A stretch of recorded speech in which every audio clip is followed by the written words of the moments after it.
মুভিটা শুরু হয় আগের জুরাসিক ওয়ার্ল্ডের ঘটনার প্রায় 15 বছর পর থেকে। বিশ্ব এখন অনেকটাই বদলে গেছে। ডায়নোসরদের পুনর্জন্ম প্রকল্প নিয়ে যেটা শুরু হয়েছিল সেটা এখন পুরো পৃথিবীর জন্য বিপর্যয় হয়ে দাঁড়িয়েছে। ডায়নোসরেরা এখন কেবল একটি দ্বীপে সীমাবদ্ধ নয়, বরং বিভিন্ন অঞ্চলে ছড়িয়ে পড়েছে।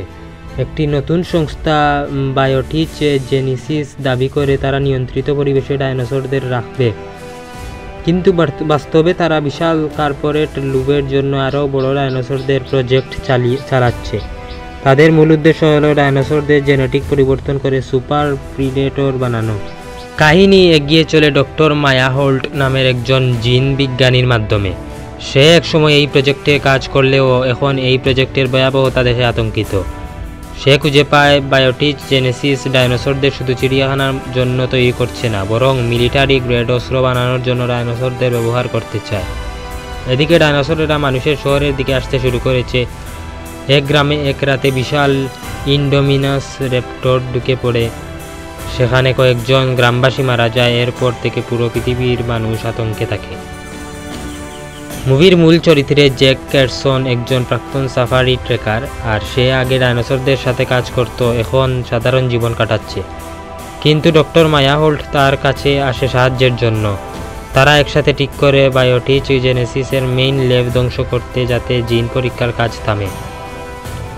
এই সময়ে তাদের সাথে যোগ দেয় এভা, একজন হ্যাকিং স্পেশালিস্ট।